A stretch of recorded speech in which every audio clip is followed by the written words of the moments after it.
नमस्कार, good evening. Bhavyam classes GTB Nagar के YouTube platform पर एक बार फिर से सभी साथियों का स्वागत है। लास्ट क्लास में हमने देखा कि मानव भूगोल में किस तरीके से मानव और प्रकृति का आपस में संबंध है। सीयूईटी यानी कि सेंट्रल यूनिवर्सिटी में जियोग्राफी ऑनर्स और बीए प्रोग्राम में एडमिशन लेने के लिए जो इंपॉर्टेंट यूनिट्स है उस सिलेबस के अनुसार हम स्टेप बाय स्टेप आगे बढ़ते जा रहे हैं।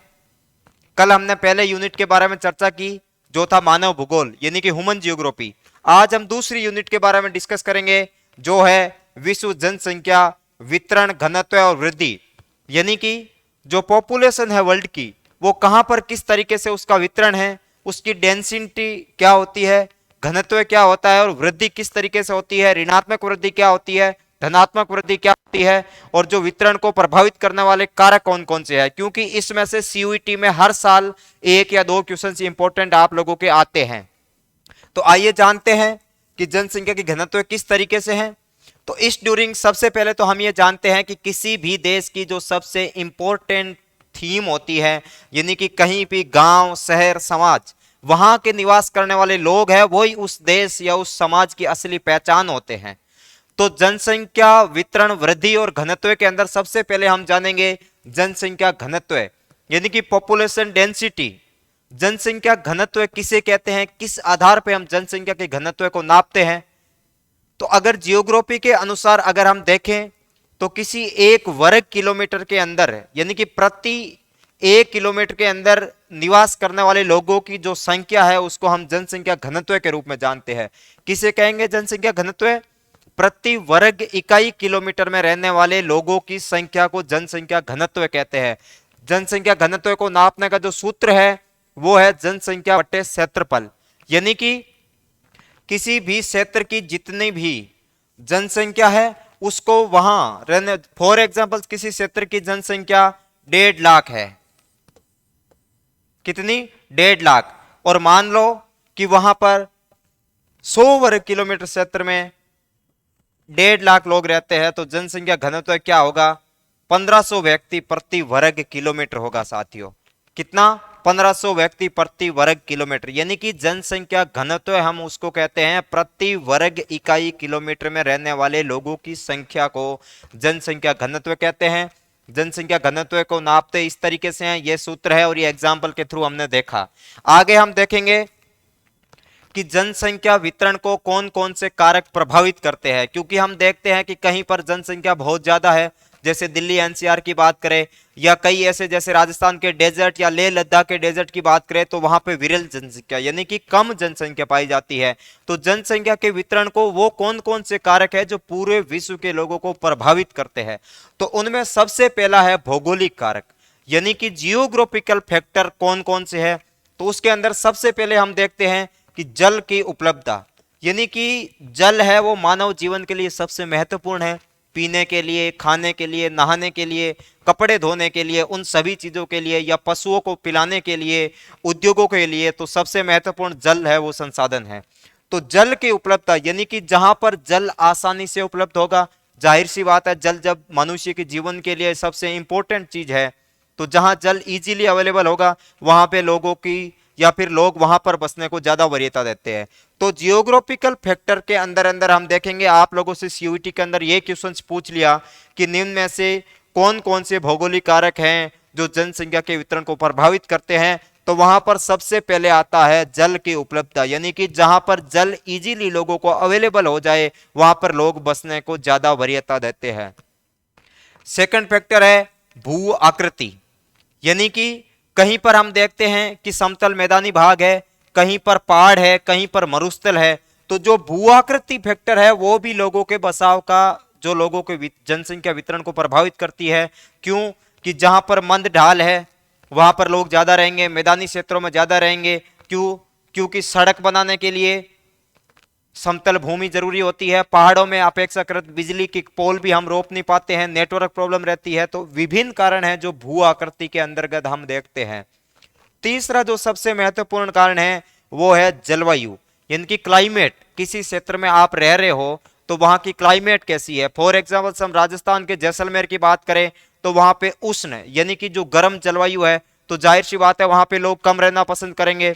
या फिर लद्दाख के मरुस्थलीय क्षेत्र की बात करें, वहां पर कभी कभी टेम्परेचर माइनस में जाता है, तो वहां भी लोग कम लोग वहीं बसेंगे जहां पे जलवायु उनके सूटेबल हो, यानी कि ना तो ज्यादा गर्मी हो ना ज्यादा ठंड हो, वहीं पर लोग। तो जियोग्राफी के अंदर साथियों ये बात ध्यान रखनी है कि कल भी मैंने बोला कि जितने भी पॉइंट्स है उन पॉइंट्स को अगर आप थोड़ा सा शांति से सोचोगे तो आपका उत्तर उसी पॉइंट के अंदर मिल जाएगा। तो ये थी जलवायु। चौथा जो सबसे भौगोलिक कारक के अंदर महत्वपूर्ण फैक्टर है साथियों, वो है अपना मृदा, यानी कि कहीं पर उपजाऊ भूमि होती है, कहीं पर अनउपजाऊ भूमि होती है, कहीं पर पानी की उपलब्धता वाला हमने चीज पहले देख ली, भूआकृति देख ली यानी कि समतल मैदानी भाग जहां पर लोग ज्यादा रहेंगे, जलवायु भी देख ली, पर इनके साथ साथ मृदा यानी कि जहां पे दोमट या उपजाऊ मिट्टी होती, लोग खेती करेंगे वहां पे उनका प्रोडक्शन ज्यादा होगा। या फिर गंगा के जितने भी आसपास का एरिया है वहां पे ज्यादा लोग क्यों रहते हैं, क्योंकि वहां की मिट्टी उपजाऊ होती है, वहां पे जो प्रति हेक्टेयर फसल की पैदावार है वो ज्यादा होती है। तो भौगोलिक फैक्टर के अंदर जल की उपलब्धता यानी कि जहां पर जल आसानी से उपलब्ध हो जाए आप लोगों के लिए, भू आकृति यानी कि जहां पर ना तो ज्यादा ढाल हो ना उबड़ खाबड़ रास्ते हो, जहां इजीली लोगों के आवागमन या परिवहन की सुविधा हो और बाकी की जितनी भी सुविधा है वो भी हो। जलवायु ना तो ज्यादा गर्म जगह हो ना ज्यादा ठंडी जगह हो। मृदा यानी कि जहां की मिट्टी बहुत ज्यादा उपजाऊ हो वहां पर लोग ज्यादा रहना पसंद करते हैं साथियों। यानी कि जनसंख्या वितरण को प्रभावित करने वाले अभी तक हमने देखे भौगोलिक कारक यानी कि जियोग्राफिकल फैक्टर्स कौन कौन से हैं जो ऑलरेडी नेचुरल प्रोवाइड है। कहीं पर पहाड़ है ढाल है तो वो जियोग्राफिकल फैक्टर है क्योंकि वो प्रकृति के बस की चीज है। जलवायु कहां कैसी है, हालांकि कुछ हद तक मानव भी उन चीजों का जिम्मेदार होता है, बट अगर कहीं पर अक्षांश और देशांतर अकॉर्डिंग या और भी विभिन्न फैक्टरों से हम देखते हैं कि भूमध्य सागरीय जलवायु कैसी है, ये आने वाली क्लासेस में हम जानेंगे। बट अभी भौगोलिक फैक्टर से अगर हम आगे बढ़ेंगे तो हम देखते हैं कि आर्थिक कारक यानी कि वो कौन कौन से कारक है, भौगोलिक फैक्टर हमने जान लिया, और कौन से कारक है जिनके थ्रू भी लोग एक जगह से दूसरी जगह पर रहना पसंद करते हैं, वहां जाते हैं या वहां से उठ के आते हैं। तो आर्थिक कारक यानी कि इकोनॉमिकल फैक्टर कौन कौन से है आप लोगों के लिए, तो उनमें सबसे पहले देखते हैं हम खनिज यानी कि मिनरल्स। जहां पर माइनिंग ज्यादा होगी वहां पर कुशल या अर्धकुशल जो श्रमिक है जो मजदूर है उन लोगों को इजीली रोजगार मिलेगा, वहां पे लोग अपने रोजी रोटी के लिए आराम से पैसे कमा पाएंगे। तो यानी कि जहां पर माइनिंग होगी वो चीज भी लोगों को प्रभावित करती है, वहां पर लोग भी माइग्रेट करके जाएंगे। तीसरी चीज है साथियों नगरीकरण। हालांकि हमारा भारत है वो गांव में बसता है, गांधी जी ने भी बोला कि भारत ज्यादातर गांव में बसता है, बट जो नगरीकरण यानी कि जो अर्बनाइजेशन है साथियों, वो अर्बनाइजेशन सबसे ज्यादा लोगों को प्रभावित करता है। वो किस तरीके से प्रभावित करता है कि मनुष्य की बेसिक रोटी कपड़ा मकान तो हो गई, बस उसके अलावा जो उसकी क्वालिटी लाइफ जीने के लिए चीजें होती है उनमें हम शिक्षा देखते हैं, क्योंकि शिक्षित मनुष्य ही सबसे ज्यादा विकसित कर पाता है। चिकित्सा है या परिवहन की सुविधाएं है, वहां पर लोगों के आने जाने की है, उन लोगों की कौन कौन सी नेटवर्क की समस्या है, ये सारी समस्याएं नगरीकरण में काफी हद तक कम होती है साथियों। काफी हद तक कम क्या, नगर में लोग क्यों जाते हैं, वहां पर उन्हें अच्छी सी चिकित्सा सुविधाएं प्राप्त हो जाती है, शिक्षा वहां उनके बच्चों के लिए शिक्षा प्रोवाइड हो जाती है, क्वालिटी जिंदगी जीने के लिए लोग नगरीकरण की ओर प्रस्थान करते हैं। तीसरा जो फैक्टर होता है वो है औद्योगिकरण यानी कि इंडस्ट्रियलाइजेशन। जो आर्थिक कारक हम पढ़ रहे हैं उसमें खनिज तो हो गया, नगरीकरण हो गया, औद्योगिकरण हो गया यानी कि जहां पर उद्योग हो गए वहां पर लोगों को रोजगार मिलेगा, वहां के जो वहां के मूल निवासी है वहां के लोगों के लिए भी विभिन्न अपॉर्चुनिटी है वो खुलेगी। ये सारी चीजें हम देखेंगे आर्थिक कारक के अंतर्गत साथियों। आपसे इस तरीके के क्वेश्चंस भी पूछ लिया कि निम्न में से कौन कौन से जनसंख्या वितरण को प्रभावित करने वाले आर्थिक कारक है, एक तरफ आपको एक पॉइंट इनमें से दे दिया या 3 पॉइंट दे दिया, और दूसरे जो भौगोलिक फैक्टर हमने पीछे पढ़ा था इनमें से अगर आप लोगों को दे दिया साथियों, तो आर्थिक कारक आपको ध्यान में रखने हैं और भौगोलिक कारक कौन कौन से हैं वो भी दिमाग में रखने हैं। जनसंख्या वितरण को प्रभावित करने वाले अगर तीसरे कारक के बारे में हम बात करें तो वो है सामाजिक और सांस्कृतिक कारक। आप लोगों ने अभी हाल ही में कश्मीर फाइल्स मूवी आई वो देखी होगी कि वहां पर एक जो किसी भी समुदाय के ज्यादा रहने वाले लोगों के उत्पीड़न की वजह से जो निम्न संख्या में लोग थे वो वहां से प्रवास करके दूसरी जगह पे चले जाते हैं, यानी कि वहां पे लोग वो अनसेफ फील करते हैं।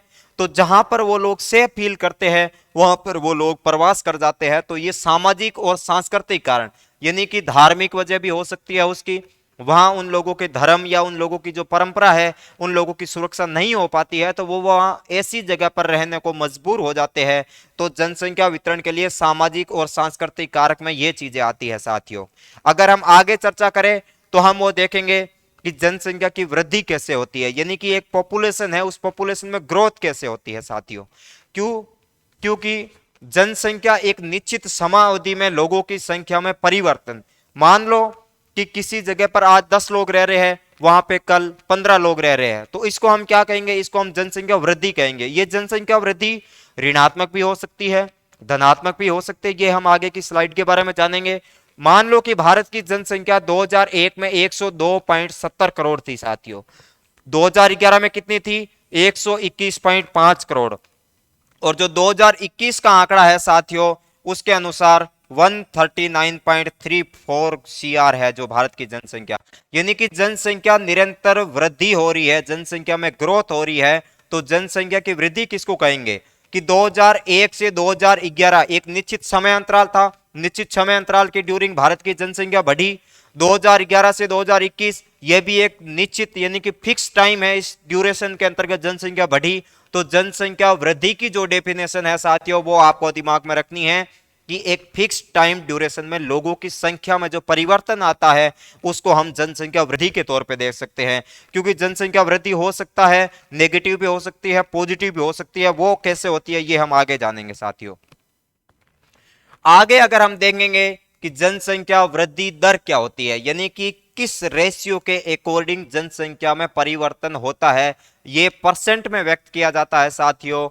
इसको हम जनसंख्या वृद्धि यानी कि एक फिक्स समय में या फिक्स ड्यूरिंग में जनसंख्या की जो ग्रोथ रेट है वो किस तरीके से बढ़ रही है, किस तरीके से घट रही है, उन चीजों को जनसंख्या वृद्धि दर कहते हैं साथियों। अब जियोग्राफी के अंदर सबसे अगला आता है कि जनसंख्या की प्राकृतिक वृद्धि, नेचुरल चीजें। नेचुरल यानी कि ये अपने आप नाम से विदित है, जिसमें लोगों के बस की चीजें नहीं होती है। नेचुरल तरीके से लोग किस तरीके से जनसंख्या में वृद्धि होती है, तो उसका साथियों जो फैक्टर वो अगर हम काउंट कर सकते हैं, जन्म माइनस मृत्यु, यानी कि आदमी का जन्म लेना या आदमी का मृत्यु होना, ये स्वाभाविक पारंपरिक या प्राकृतिक तरीके से चलने वाली चीज है जिसको हम नेचुरल तरीके से कहते हैं।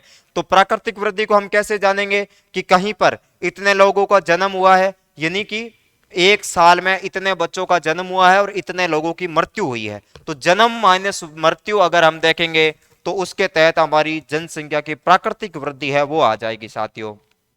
अब जनसंख्या की वास्तविक वृद्धि यानी कि किसी भी क्षेत्र में एक फिक्स समय अंतराल की ड्यूरिंग जनसंख्या की जो रियलिटी में ग्रोथ हुई है वो कितनी हुई है, और कितनी हुई है वो कैसे हुई है, उसको हम किस आधार पे नापेंगे? तो जनसंख्या की वास्तविक वृद्धि नापने का साथियों जो सूत्र है वो आपका ये है, जन्म माइनस मृत्यु प्लस आप्रवास माइनस उत्प्रवास। ये जो दो वर्ड है ये अपने आप में महत्वपूर्ण है साथियों। जन्म और मृत्यु क्या होता है ये आप लोगों को अच्छे से पता है। आप्रवास यानी कि इमिग्रेशन, और उत्प्रवास इसको भी इमिग्रेशन ही कहते हैं साथियों। एक ई से शुरू होता है, एक आई एम से होता है। आप्रवास यानी कि किसी दूसरी जगह से लोगों का उठ के, विभिन्न जो हमने पीछे फैक्टर डिस्कस किए थे वो चाहे इकोनॉमिकल फैक्टर हो, चाहे जियोग्राफिकल फैक्टर हो, चाहे कल्चरल फैक्टर हो, उन फैक्टर्स की वजह से लोग एक जगह से दूसरे जगह पर आके बस जाते हैं। तो जाहिर सी बात है जहां पर वो बसेंगे वहां की जनसंख्या के साथ उन लोगों को काउंट किया जाएगा। उत्प्रवास, यानी कि उठना। आप सभी लोगों को मैं पहले ही बता चुका हूं कि जियोग्राफी की जितने भी टर्म्स है आप शुरुआत के वर्ड्स देखेंगे तो उनके अंदर ही उनका उत्तर छिपा हुआ होता है। यानी कि कहीं और से आना, उत यानी कि उठना, यानी कि किसी एक जगह से उठ के लोगों का दूसरी जगह पर जाना। तो जनसंख्या की वास्तविक वृद्धि को हम किस तरीके से जानेंगे? कि जन्म माइनस मृत्यु, यानी कि जन्म और मृत्यु का डिफरेंस कितना है, प्लस आप्रवास कहीं पर कितने लोग आए हैं और उस जगह से कितने लोग उठ के दूसरी जगह पर गए हैं। तो उससे हम जनसंख्या की जो रियल ग्रोथ है उस रियल ग्रोथ के बारे में जान लेंगे इजीली। ये जियोग्राफी की मेन टर्म्स है साथियों। मेन टर्म्स यूं होती है कि अगर हम आगे देखें कि जनसंख्या की धनात्मक वृद्धि, जिसको हम पॉजिटिव वे में लेते हैं, यानी कि कहीं पर जनसंख्या की धनात्मक वृद्धि का मतलब है कि मान लो आज 100 है, अगर कहीं पर आज 100 लोग रह रहे हैं और कल को वहां पर 150 लोग रह रहे हैं, 150 पीपल्स रह रहे हैं, तो वो धनात्मक वृद्धि की कौन कौन सी कंडीशंस होनी चाहिए? तो सबसे पहले तो है कि जो जन्म दर है वो मृत्यु दर से अधिक हो। जाहिर सी बात है, यानी कि एक साल के अंदर मान लो कि 100 बच्चों का जन्म होता है, बट जो डेथ रेट है उसमें 50 लोगों की ही मौत हुई है, तो ऑलरेडी लोगों की जो जन्म लेने वाले बच्चों की संख्या मरने वाले लोगों की संख्या से ज्यादा है, तो ये जनसंख्या की एक पॉजिटिव इफेक्ट आया। सेकंड इसकी कंडीशन क्या है कि आप्रवास अधिक हो। आप्रवास की डेफिनेशन हम पहले ही जान चुके हैं, लोगों का दूसरी जगह से उठ के अपने या फिर जहां पे जनसंख्या काउंट की जा रही है वहां पे आके बसना। यानी कि मान लो दिल्ली के अंदर लोग बाहर से अंदर ज्यादा आ रहे हैं और दिल्ली से बाहर जाके कम लोग बस रहे हैं, और जन्म दर है वो मृत्यु दर से अधिक है, तो जो दिल्ली की जनसंख्या जो पॉपुलेशन ग्रोथ होगी वो पॉजिटिव ग्रोथ होगी। साथियों, आ गया बात आपको समझ में? अगर आगे हम देखें, पॉजिटिव के जस्ट अगेंस्ट में होता है ऋणात्मक वृद्धि, यानी कि जो नेगेटिव ग्रोथ होती है वो कैसे होती है? क्योंकि आपके दिमाग में आता होगा कि सर एक तरफ तो आप कह रहे हो कि पॉपुलेशन की वृद्धि हो रही है, और उसी वृद्धि का बात नाम दिमाग में लेते ही अपने दिमाग में क्या आता है कि प्रोग्रेस, ग्रोथ। बट जियोग्राफी के अंदर कुछ टर्म्स ऐसी है जो आप लोगों को उलझाने वाली है, वहां आपको बिल्कुल भी नहीं उलझेगा। हम आगे की क्लास में भी आप लोगों के लिए बेहतर से बेहतर चीजों को इजी करके समझाने की कोशिश करेंगे। साथियों, सीयूईटी के लिए आपको बिल्कुल भी घबराने की जरूरत नहीं है। भव्यम क्लासेस जीटीवी नगर के यूट्यूब चैनल को अपने सभी दोस्तों के साथ शेयर कीजिएगा। ज्यादा से ज्यादा जब आप लोग इस चैनल को सब्सक्राइब करोगे, आप लोग हमारा हौसला अफजाई करोगे, तो हमारे अंदर जो मोटिवेशन है वो पीक पे रहेगा। साथियों, धनात्मक वृद्धि कैसी थी उसके बारे में हमने अच्छे से जाना। ऋणात्मक वृद्धि यानी कि नेगेटिव ग्रोथ है साथियों, वो क्या है, यानी कि किस कंडीशन को हम नेगेटिव ग्रोथ कहेंगे? तो उसकी कंडीशन ये होती है कि मृत्यु दर ज्यादा हो, यानी कि मान लो कहीं पर साल में 100 बच्चे जन्म लेता हो, बट किसी कारण वजह से उसकी कभी कोई महामारी फैल जाती है, कहीं पर अकाल भूखमरी विभिन्न फैक्टर्स आते हैं, बट उचित चिकित्सा सुविधा नहीं मिलने पे भी लोग काल के ग्रास बन जाते हैं। मान लो कि मृत्यु दर वहां पे यानी कि 150 लोगों की डेथ हो गई, तो ऑब्वियस बात है कि जो जनसंख्या जो पॉपुलेशन ग्रोथ नेगेटिव है वो ज्यादा हुई। क्यों? कि 100 बच्चों ने जन्म लिया बट 150 लोगों की मृत्यु हो गई, तो ऑब्वियस बात है कि 50 लोग ऊपर है। तो साथियों, नेगेटिव ग्रोथ के लिए ये फैक्टर है कि मृत्यु दर ज्यादा हो, यानी कि जन्म दर जब कम होती है और मृत्यु दर ज्यादा होती है तब पॉपुलेशन ग्रोथ नेगेटिव रहती है। जो सेकंड फैक्टर है साथियों, उत्प्रवास। ऊपर हमने देखा आप्रवास। आप्रवास का मतलब है कि लोगों का किसी और जगह से उठ के कहीं और पे आके रहना शुरू कर देना। उत्प्रवास कि अगर हमने दिल्ली के एग्जाम्पल से समझे कि मान लो दिल्ली के अंदर यानी कि दिल्ली के अंदर बाहर से लोग कम आके बसते हैं, बट किसी कारण की वजह से, जैसे कोविड के ड्यूरिंग ये हुआ था, यहाँ पे जितने भी मेरे जैसे हजारों लाखों अभ्यर्थी जो बाहर से आके यहाँ पढ़ रहे थे जब लॉकडाउन लग गया था, या जो जितने भी मजदूर और श्रमिक थे, वो लोग क्या किए कि अपने अपने जब महामारी फैल रही थी तो शहरों से गांव की ओर पलायन करने लग गए थे। तो उत्प्रवास यानी कि ये एग्जाम्पल आप लोगों के सामने सीधा सिंपल है। जब उत्प्रवास का मतलब है, आपको इस वर्ड में बिल्कुल नहीं उलझना है, बिल्कुल सिंपल है। उत्प्रवास की मतलब दिल्ली से ज्यादा लोगों का बाहर चले जाना, और जब इस ड्यूरिंग मृत्यु दर जन्म दर से ज्यादा हो और उत्प्रवास ज्यादा हो, यानी कि दिल्ली में लोग बाहर से कम आके बसे और यहां से लोग किसी कारण की वजह से बाहर जाके शुरू हो जाए रहना, तो उस ड्यूरिंग जनसंख्या की नेगेटिव ग्रोथ होती है। साथियों, तो इस क्लास में हमने जाना कि किस तरीके से मानव भूगोल के अंतर्गत विश्व के जितनी भी पॉपुलेशंस है उनका किस तरीके से वितरण है, कौन से फैक्टर्स है, कौन से जियोग्राफिकल फैक्टर्स है, कौन से इकोनॉमिकल फैक्टर है, कौन से कल्चरल फैक्टर है। बट उसके अलावा जो महत्वपूर्ण अवधारणाएं थी, यानी कि जो रियल ग्रोथ है वो क्या कहते हैं, जनसंख्या की वृद्धि है वो कैसे है, डेंसिटी क्या होती है, परिवर्तन किस तरीके से होता है, इन सभी चीजों को आज की क्लास में हमने शॉर्ट तरीके से ये जानने की कोशिश की कि किस तरीके से, और इनमें से क्वेश्चंस किस तरीके से बन सकता है। ये मैं आपके आने वाली क्लास में एक ऑब्जेक्टिव क्वेश्चंस की मैराथन है वो लेके आऊंगा। साथियों, धन्यवाद एक बार फिर से भव्यम क्लासेस जीटीवी नगर के साथ जुड़े रहने के लिए, और अपने सभी साथियों के साथ इस चैनल को जरूर सब्सक्राइब कीजिए। साथियों, धन्यवाद, शुभ रात्रि।